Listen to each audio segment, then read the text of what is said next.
안녕하세요. 오늘의 데일리 뉴스레터에 오신 것을 환영합니다. 1. 중영의 침범에 FA-50 출격 작전. 2. 미 방산 대체할 유일한 국가 한. 3. 이제 미국 필요 없어졌다. 한번 진실을 알아봅시다. 지난 9일 폴란드군 총사령부의 공식 트위터를 통해 공개된 짧은 영상 한 편이 화제가 되고 있습니다. 대한항공의 747 화물기가 입을 벌리고 흰 포장재로 쌓인 전투기를 마치 삼키듯이 싣고 있는 영상이었는데요. 머리카락 하나 보이지 않게 꼼꼼하게 포장된 전투기의 정체는 바로 폴란드로 향하는 FA-50GF 전투기였습니다. 지난 6월 출고식을 마치고 한 달 만에 폴란드 배송을 위해 화물기에 실리게 된 것이죠. 그리고 바로 10일 폴란드에 도착해 하역되고 있는 FA-50GF1, 2호기의 모습이 공개되었습니다.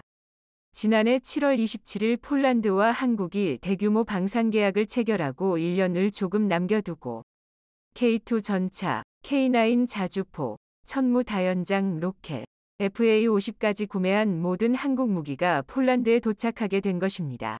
마리우스 부와슈차크 국방장관 역시 FA-52대가 도착했다는 소식을 전하며 한국의 전투기로 폴란드 공군의 역량을 강화하고 있다고 밝혔는데요. 폴란드군 총사령부에서는 폴란드에 도착한 FA-50GF는 한국에서 훈련을 받은 폴란드 파일럿들이 직접 조종하여 앞서 도착한 한국 무기들과 함께 8월 15일에 열리는 대규모 군사 퍼레이드에 참가할 것이라고 밝혔습니다. 한국 무기가 하나의 명품 브랜드가 되어가며 가장 먼저 한국의 손을 잡은 폴란드의 부러움과 질투의 시선이 향하고 있는 지금, 이와 반대로 한국의 행보를 아니 꼽게 보며 어떻게든 깎아내리고 싶어 안달이 난 곳이 있으니 역시나 중국인데요. 한동안 K9을 타겟으로 비방을 일삼던 중국 언론이 이번엔 FA-50을 타겟으로 삼았다는 소식이 전해졌습니다. 얼마 전 중국에서 가장 영향력 있는 미디어 플랫폼인 수호에서 얼마 전 L15는 왜 FA-50에게 UAE에선 이기고 말레이시아에서는 졌는가? 라는 제목의 기사가 올라왔습니다. 해당 기사에서는 UAE가 T-50 대신 중국의 L-15 고등훈련기 15대를 구매한 것은 L-15가 항공기의 성능으로 T-50을 압도했었기 때문이라고 자화자찬하면서 한국 전투기와 나아가 그 뒤에 있는 미국을 꺾은 중국 방산의 자랑스러운 성과라고 밝혔는데요. 반대로 FA-50이 말레이시아에서 승리한 것은 산유국인 UAE와 달리 돈이 궁한 말레이시아에 한국이 경제적 협력을 약속하며 돈으로 꼬드긴 덕분에 승리할 수 있었던 것이라며 FA-50은 L-15의 경쟁 상대가 되지 않는다는 헛소리를 펼쳤습니다. 또한 앞서 FA-50을 도입한 동남아 국가들이 이제 와서 후회하고 있다고 주장했는데요. FA-50을 도입한 필리핀은 FA-52 성능의 실망에 추가 도입을 원하지 않고 있고 말레이시아는 한국의 바가지를 썼다고 말하며 FA-50 도입을 고려하고 있는 나라들에게 한국의 유혹에 넘어가서는 안 된다고 경고했습니다. FA-50 주문이 밀려들어 KAI 공장에 불이 꺼지지 못하고 있는 상황에서 어처구니 없는 주장이 아닐 수 없는데요. 그런데 이 말도 안 되는 주장과 정반대되는 영상이 필리핀 매체를 통해 공개되어 중국 언론의 입을 닫게 만들었습니다. 바로 필리핀 군사활동의 최전선에 FA-50PH가 나서서 활약하고 있다는 영상이었죠. 필리핀 리즈 지역의 두 대의 FA-50PH 이글 전투기와 BRP 콜라드 순찰선이 파견되면서 지역의 긴장도가 높아지고 있습니다. 오늘 필리핀 공군과 해군이 합동으로 필리핀 동부 해역에서 정찰 임무를 수행했습니다. 이번 조치는 지난 2023년 7월 2일 이 지역에 중국 군함이 침입한 것에 대응하는 조치입니다. 필리핀 정부는 이 지역에서의 주권과 권익을 보호하기 위해 군을 파견했는데요. 필리핀의 주력 전투기인 FA-50PH와 BRP 콜라드 순찰선이 필리핀 리즈 지역의 상황을 감시하고 순찰하기 위해 필리핀 동부 해역에 파견되었습니다. 2023년 7월 8일에 열린 2023 썬더 공중작전 연합훈련에서 필리핀 공군과 미국 공군은 대공방어 훈련을 실시했습니다. 이번 훈련에 필리핀 공군은 4대의 FA-50을 동원했고 미 공군은 4대의 A-10 전투기와 F4대의 F-22 랩터 전투기를 동원했습니다. 이번 훈련은 전투기들이 클라크 올 에어 공군 기지에서 이륙하여 루손 동쪽의 군사훈련 지역에서 모의 대공방어 훈련을 실시하는 것으로 시작되었습니다. 이번 대공방어 훈련은 다양한 유형의 전투기가 조화되어 공역 통제, 위협 식별과 교전 및 상호 지원 임무를 포함한 공중작전을 수행할 수 있도록 하는 것이 목적입니다. 필리핀 매체를 통해 보신 것처럼 현재 FA-50PH는 필리핀 공군의 가장 강력한 전력으로서 영해를 침범한 중국 군함에 대한 요격 작전에 나섰을 뿐만 아니라 미군과 진행한 대공방어 훈련에도 FA-50PH를 참가시켰습니다. 필리핀 공군이 중국의 주장대로 FA-50PH 전투기의 성능에 불만을 품고 있다면 가장 중요한 자리마다 FA-50을 출격시켰을 리가 없겠죠. 필리핀 공군은 FA-50을 도입한 여러 국가 중에서도 가장 많이 그리고 실전적으로 운용하고 있는 국가인데요. 이번처럼 중국 군함의 영해 침범에 대해 대함 공격 능력을 가진 FA-50PH를 출격시켜 대응하고 있으며 필리핀 내전에서도 마치 바늘귀를 꿰는 듯한 정밀한 타격 능력을 가진 FA-50으로 필리핀 반군의 지휘부를 초토화시켜 FA-50의 뛰어난 실전 성능을 증명시켜 주었습니다. 지난 3월에는 필리핀의 페르디나드 마르코스 대통령이 공군기지를 방문해 직접 FA-55PH에 탑승하여 잠깐 동안 필리핀 공군의 에어포스 1이 되기도 했었는데요. 이를 위해 탑승했던 FA-50PH 위 캐노피에 마르코스 대통령의 이름이 새겨졌죠. 비행을 마치고 내려온 마르코스 대통령은 FA-50PH가 필리핀 연안 경비 능력을 향상시켰다고 말하며 한국산 전투기의 우수성에 찬사를 보냈습니다.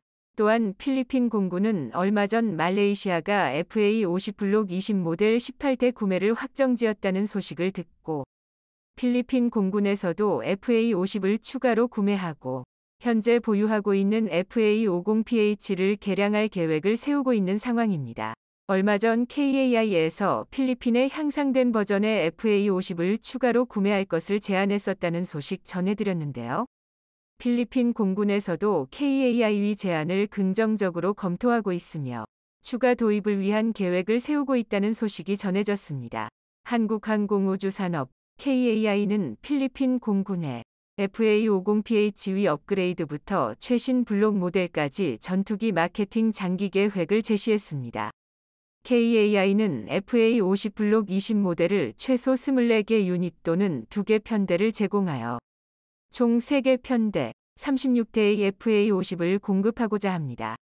그리고 이와 별도로 KF-21 보라매를 통해 필리핀 공군의 미래 다목적 전투기 프로그램에 참여하고자 합니다. 한국항공우주산업 KAI는 필리핀 공군을 위해 진행한 발표에서 필리핀 지도부의 공군 강화를 위해 기존의 FA-50PH 비행대에 더해 최소 2개의 비행대들을 더 보유하는 게 어떻겠냐는 아이디어를 제시했습니다. 필리핀 공군은 명백하게 KAI로부터 FA-50PH를 최소 12대 이상 더 구매할 계획을 가지고 있었기 때문에 새로운 아이디어는 아니었습니다.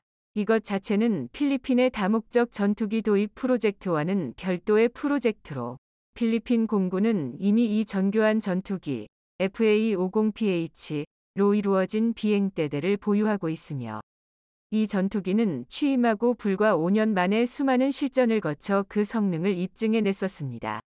그리고 지금 필리핀 공군은 적어도 한 중대의 FA-50을 추가로 구매할 계획을 가지고 있습니다. 더욱 뛰어난 전투기에 목말라 있는 필리핀 공군에게 있어 KAI의 제안은 마침 가려운 데를 긁어주는 말이었는데요.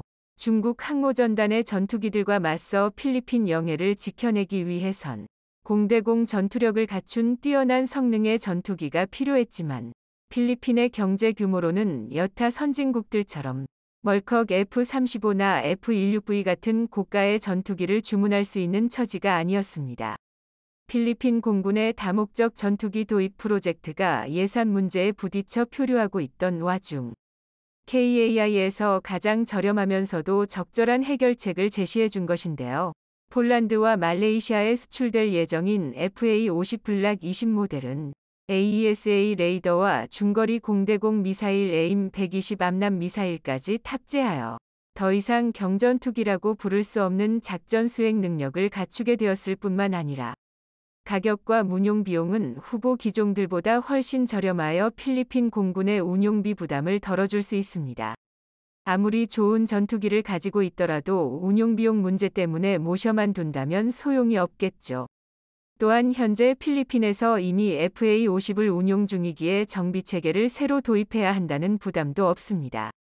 게다가 KAI에서는 필리핀 공군에 조금 더 기다릴 용의가 있다면 KF-21이라는 선택지가 있다는 것도 상기시켜 주었습니다. 필리핀 공군이 꿈에도 꾸지 못했던 5세대 전투기를 손에 넣을 수 있는 방안을 제시한 것이죠. 앞서 필리핀 매체에서 전한 것과 같이 FA-50 추가 도입과 새로운 계약이 목전으로 다가왔습니다. 중국의 주장과는 전혀 다른 모습인데요. 사실 UAE에서 중국이 승리했다고 주장하는 것도 어폐가 있었던 것이 당시 UAE에서 L-15를 선택했던 이유는 F-35 수출을 막은 미국에 항의하기 위함이었던 것으로 분석되고 있습니다. 입맛대로 중동을 주무르려 하는 미국에게 계속 이렇게 나올 경우 중국과 손을 잡을 수 있다는 제스처를 보여준 거라는 것이죠. 실제로 UAE에서 구입한 L-15는 공군을 위한 훈련기가 아닌 UAE 공중고개 비행팀으로 전량 배치되면서 UAE 공군력 향상과는 전혀 상관없는 구매였다는 사실이 증명되었습니다. 애초에 F-16을 주력 전투기로 운용하고 있는 UAE가 중국제 훈련기를 제대로 활용할 수 있을 리가 없었죠. UAE를 시작으로 드디어 한국을 제칠 수 있을 거란 환상에 빠졌던 중국이지만 승리할 가능성이 높았던 말레이시아에서의 패배로 환상이 부서지며 이제는 현실을 외면하고 정신 승리하는 단계에 접어들었습니다. 진실을 숨기고 거짓말로 눈을 가리는 건 중국 정부의 특기이지만 그건 자국민들을 대상으로만 먹힌다는 걸 잊어버린 듯합니다. 아시아 최대의 방산 대국으로 우뚝 서고 있는 한국에 멈추지 않는 발전에 박수를 보내며 앞서 지난 7일 경남 사천 폴란드에 수출될 한국산 경공격기 FA-50의 실물이 처음 공개됐는데요. 그런데 이 자리에 참석한 마리우시 부와슈차크 폴란드 국방장관이 FA-50과 KF-21 사이에 있다던 폴란드형 천무 다연장 로켓을 보곤 오 천무라고 외치며 화들짝 놀란 기색을 보였습니다. 이는 폴란드 방산업체 젤크가 제작한 폴란드산 전술 트럭으로 시스템은 쫄란드 육군 사격 통제 시스템. 발사대는 한화에로스페이스가 제작한 것으로 전해집니다. 방산업계에 따르면 최근 K239 천무 발사대에 이를 설치하는 통합 작업을 마쳤으며 폴란드 육군이 운용할 WR-300 호마르 288대가 오는 9월 쫄란드에 인도될 예정이라고 합니다. 그런데 여기서 발견된 발사대가 기존과는 다른 신형 발사대로 알려지면서 또 한 번 방산업계를 깜짝 놀라게 했는데요. 천무와 폴란드산 전술 트럭과의 통합 작업이 시작됐다는 소식은 지난 7일 쫄란드 방산 매체 디펜스 24에 또 소개되며 벌써부터 들뜬 폴란드 현지 분위기를 드러냈는데요. 실제로 앞서 폴란드 정부는 본인들의 차량과 한국 발사대를 통합하기 위해 한국으로 차량을 보냈는데 지난달 16일 광양항에서 모습을 드러낸 폴란드 트럭이 사진으로 공개되기도 했습니다. 그리고 이달 진행된 FA-50 출고식에서 폴란드 국기를 단 폴란드형 천무 다연장 로켓을 스치듯 눈으로 확인된 겁니다. 방산업계에 따르면 한화에어로스페이스와 폴란드군은 천무와 쫄란드산 전수트럭과의 시스템 통합 이후 한국에서 발사 테스트를 진행할 것으로 보입니다. 이 단계를 통과하면 폴란드로 옮겨져 WB그룹에서 제조한 쫄란드 육군 사격 통제 시스템 토파즈 시스템과 연동될 예정이라고 합니다. 폴란드 육군이 운용할 천무 다연장 로켓 발사 시스템의 명칭은 랍스터란 뜻의 WR-300 호마르로 초도 물량 18문이 올해 안으로 인도돼 제18기계화 사단에 배치될 전망입니다. 폴란드 육군 제18기계화 사단은 벨라루스 브레스트 게이트 인근부터 프레미시우 인근 슬로바키아 국경에 이르는 지역을 담당하고 있는데 해당 지역은 우크라이나와의 국경을 포함하는 핵심입니다. 앞서 폴란드 군비청도 트위터를 통해 3대의 옐츠 8X8 차량이 한국에 도착했으며 호마르 프로그램에 따라 한화에어로스페이스에서 천무 발사대와 통합 작업을 진행한다고 밝혔는데요. 그러면서 폴란드 군비청은 이후 추가 통합 작업은 폴란드에서 이뤄진다고 덧붙였습니다. 방산업계에 따르면 한화에어로스페이스 창원 제조공장에서 옐츠 전술 트럭 3대의 발사대를 장착하는 동시에 발사 테스트가 진행될 예정으로 통합 작업에 걸리는 시간은 총 3개월이 소요됩니다.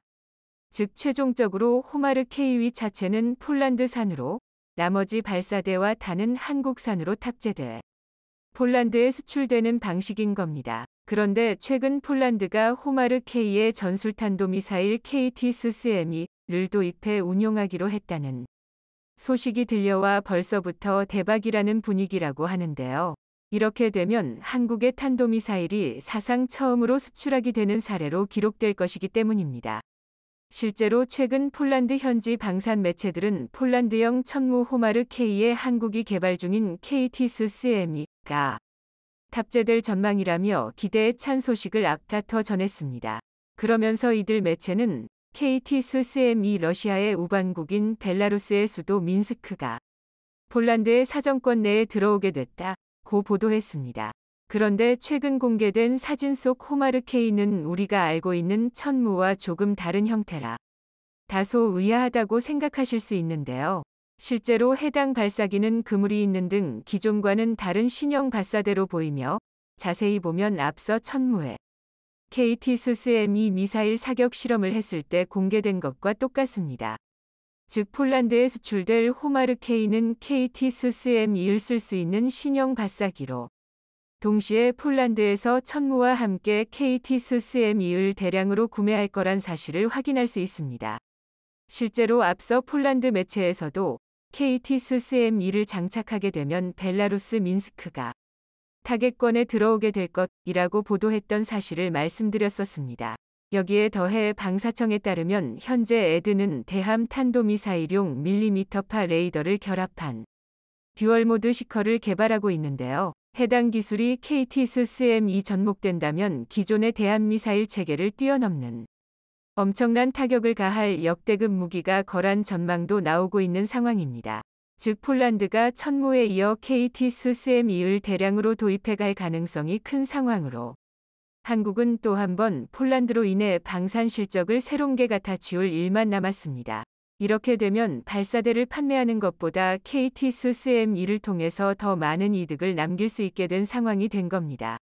그런데 이쯤 되면 폴란드가 미국의 하이마스를 두고 천무를 도입하는 결정적인 이유가 무엇인지 궁금하실 텐데요. 일단 천무의 경우 파드라는 혁신 시스템이 적용된 게 성능 면에서 가장 큰 특징이라고. 실제로 천무가 개발될 당시만 해도 북한에서 사용하는 다연장 로켓은 한 발씩 넣어야 하기 때문에 제장전에 오랜 시간이 소요된다는 치명적인 단점이 있었습니다. 반면에 천무는 파드를 통째로 교체할 수 있어 신속하게 재장전이 가능하다는 엄청난 장점을 갖고 있습니다. 심지어 미국의 하이마스도 천무 파드의 절반밖에 되지 않기 때문에 결과적으로 천무의 화력이 하이마스보다 2배나 강하다고 볼 수 있습니다. 무엇보다 KT-SSME는 천무 다연장 로켓을 개조한 이동식 발사대에 2발이 탑재돼 동시에 쓸 수 있는 막강한 위력을 자랑하는데요. 한국의 경우 MTCR에 가입돼 있기에 KT-SSME가 사거리 290km, 탄두 중량은 500kg에서 약간 모자란 수준으로 맞추어져 있는 상태입니다. 또 미국의 GPS 유도형 다연장 로켓탄과 ATACMS는 미국이 통제하고 있는 GPS 암호 코드를 받아야만 해 눈치를 봐야 하지만 반면에 한국형 GPS 유도 로켓탄과 KT-SSME는 서방에서 구할 수 있는 유일한 GPS 유도형 DIPICM 탄 탑재 무기입니다. 더구나 최신 기술이 적용된 KT-SSME는 해외 시장에서 상당한 경쟁력이 있는데요.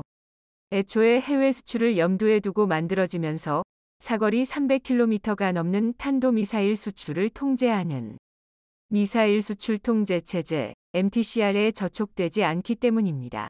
특히 미국이 운용 중인 ATACMS가 노후화한 상태에서 KT-SSME가 주목받으며 대안으로 떠오르고 있는 중인데요. 실제로 미국에선 애진작의 ATACMS 위생산을 중단해 아무런 시설이 남아있지 않은 상태라 남은 재고들에 한해서만 수명 연장이 가능한 상황입니다.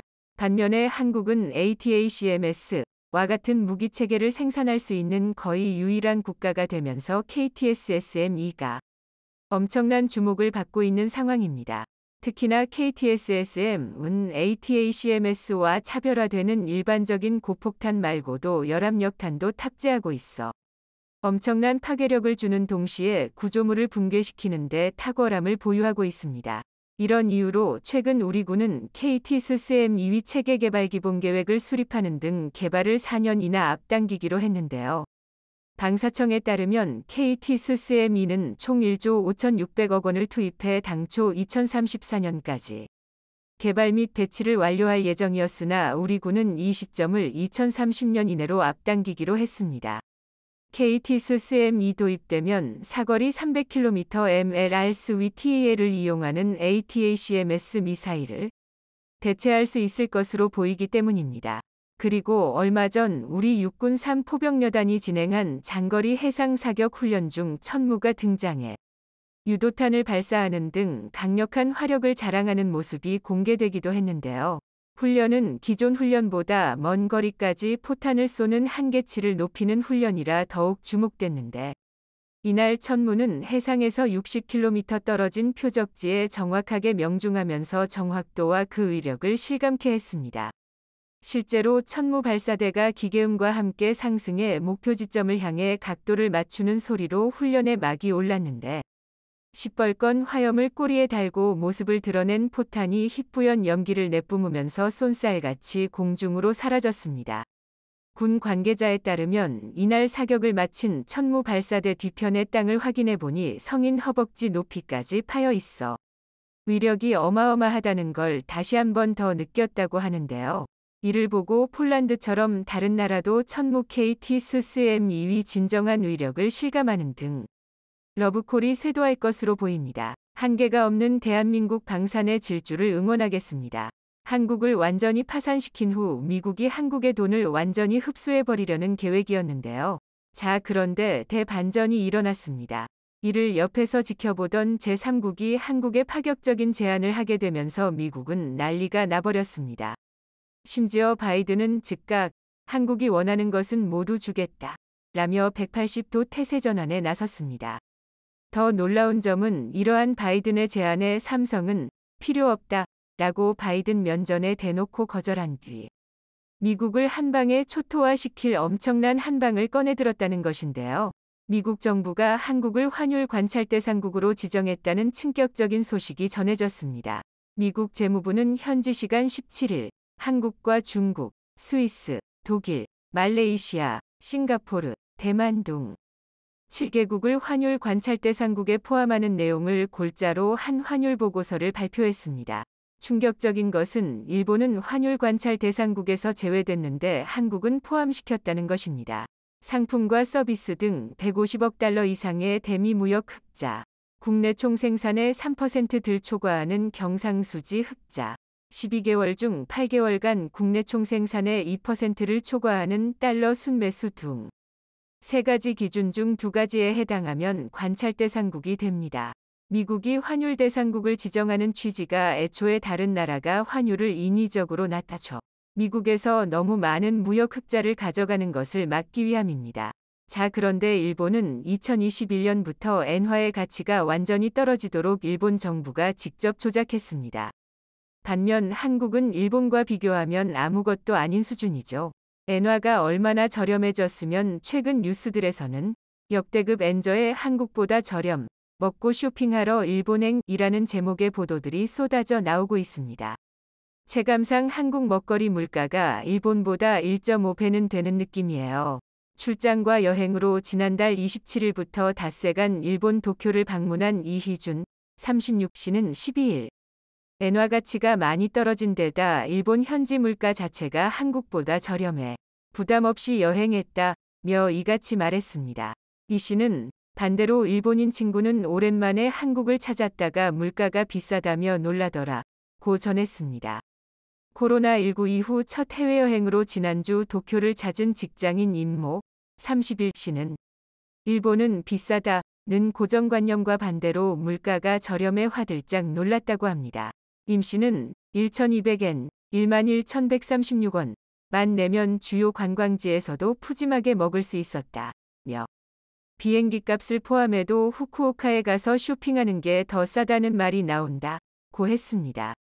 함께 여행한 최모 30씨는 일본 택시비가 비싸다고 소문나 걱정했는데 기본 요금이 500엔 4,640원이었다. 오히려 서울 택시 기본 요금 4,800원보다 쌌다고 했습니다. 동생 친구들과 함께 지난 8일부터 사흘간 도쿄를 여행한 윤모 23씨는 싼 가격으로 원하는 걸 먹고 살 수 있어서 기뻤다며 특히 다이소나 편의점, 생활용품점은 우리나라보다 더 저렴해 1,000엔 9,280원 이하로 웬만한 걸 살 수 있었다고 말했습니다. 특히 금액대가 높은 쇼핑을 하면서 엔저를 크게 체감했다는 관광객도 있습니다.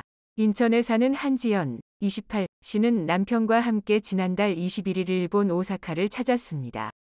그는 유명한 의류 브랜드의 가격 자체가 싸고 면세 혜택도 받을 수 있는 데다가 엔화도 저렴해 한국보다 40에서 50% 싸게 쇼핑했다고 말했습니다. 상황이 이런데도 미국은 일본은 리스트에서 제외한 채 한국을 환율 대상국으로 지정하고 한국에 대한 집중 감시를 시작했습니다. 자, 그런데 더 충격적인 것은 따로 있었습니다. 미국 메모리 반도체 1위 업체이자 세계 2위로 등극한 마이크론은 이미 앞으로 20년에 걸쳐 뉴욕주 등에 1천억 달러, 약 127조 원을 들이는 대규모 메모리 반도체 생산단지를 구축하겠다는 계획을 발표했는데요. 최근 중국이 마이크론 제품에 대한 강력한 규제를 발표하자 미국은 한국의 중국과 거래를 끊으라는 식의 강한 압박을 전해왔습니다. 자, 그런데 너무나 수상하고 충격적인 소식이 전해졌습니다. 한국에는 중국과 관계를 완전히 끊어버리라던 미국. 한국이 중국과 싸우고 난리가 나는 동안 미국의 마이크론은 중국 시안 공장에 7,700억 원을 투자하겠다는 충격적인 발표를 했습니다. 미국이 한국과 중국 사이를 갈라놓고 한국이 중국에서 벌어들였던 수익을 미국이 모두 뺏어가는 꼴이 된 것입니다. 시티그룹은 미국 정부가 마이크론의 공장 투자와 연구개발을 돕는 보조금 지원을 더욱 확대할 것이라는 보고서를 내놓았습니다. 실제로 얼마 전 마이크론이 한국의 SK 하이닉스를 제치고 디램 세계 2위로 등극한 것도 미국 정부의 적극적인 지원 없이는 불가능했습니다. 정말 황당하고 어이가 없는 미국 정부의 자국 기업 편애를 확인할 수 있었는데요. 미국 정부는 이대로 쭉 밀어붙여 마이크론이 1위인 삼성전자마저 짓밟을 수 있도록 도울 계획입니다. 중국도 디램 전문기업 푸젠진화, JHICC, 낸드 플래시 업체 YMTC를 국가 차원의 챔피언 기업으로 선정하고 연구개발 및 생산 투자에 지원을 아끼지 않고 있습니다. 빠르면 몇 년 뒤부터 중국 기업들이 한국의 삼성전자와 SK 하이닉스의 메모리 반도체 없이도 자체적으로 생산해 모든 중국 IT 기업들에 공급할 수 있도록 만들겠다는 충격적인 계획입니다. 디램과 낸드 플래시 등 메모리는 한국의 핵심 수출 품목이자 삼성전자 및 SK 하이닉스 실적의 가장 큰 비중을 차지하는 제품입니다.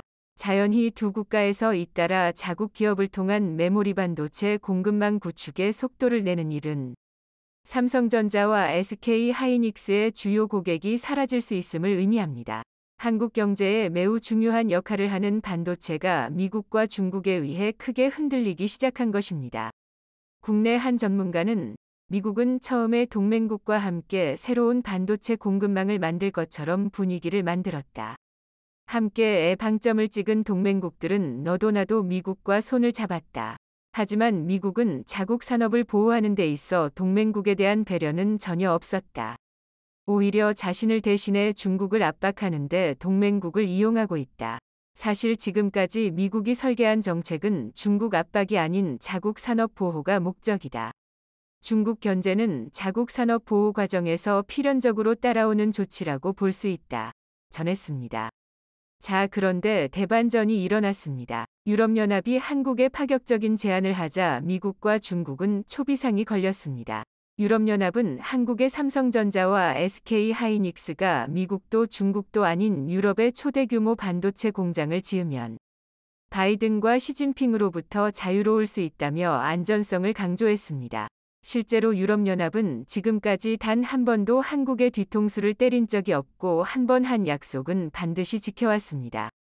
무려 61조를 반도체 지원금으로 쓰겠다고 발표한 유럽연합.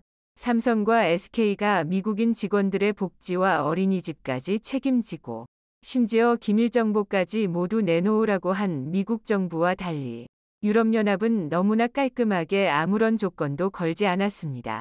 반도체 업계에 정통한 관계자는 반도체 산업에서 수율 등 핵심 정보는 곧 기업의 경쟁력이다며 미국이 자국 반도체 산업을 키우겠다는 방침을 명확히 한 상황에서 인텔, 마이크론 등 미국 업체들에게 삼성과 SK의 정보가 유출되지 않을 것이란 보장이 없다고 꼬집었습니다.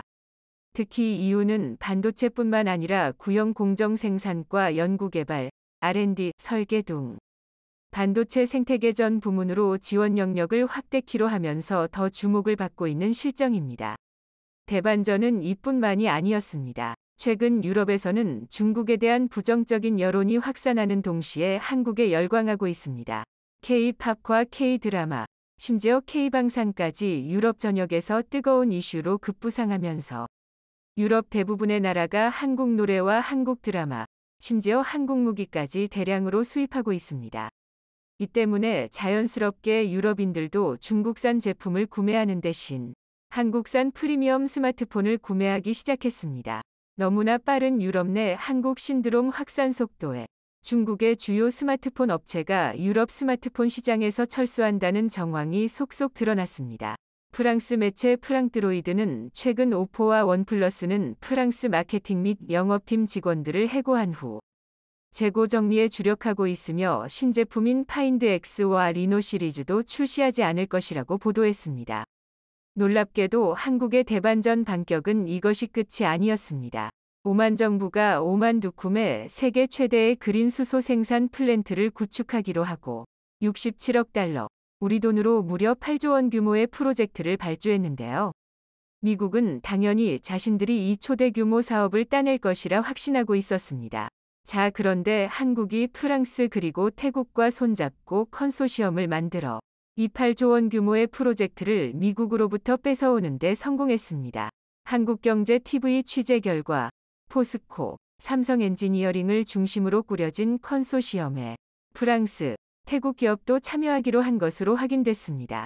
그는 이어 이미 컨소시엄을 구성한 6개사가 현지에서 구체적인 사업 방향을 논의 중이라고 설명했습니다. 이 컨소시엄은 포스코를 주축으로 한국 기업이 주도합니다. 포스코가 28%로 가장 많은 지분을 보유하고 있고 삼성 엔지니어링 12%, 한국남부발전 등 발전 공기업 두 곳을 합쳐 한국이 총 64%를 차지합니다. 영상이 도움이 되셨다면 구독과 좋아요 부탁드리며 오늘도 감사합니다. 최고로 멋진 하루 보내시길 바랄게요.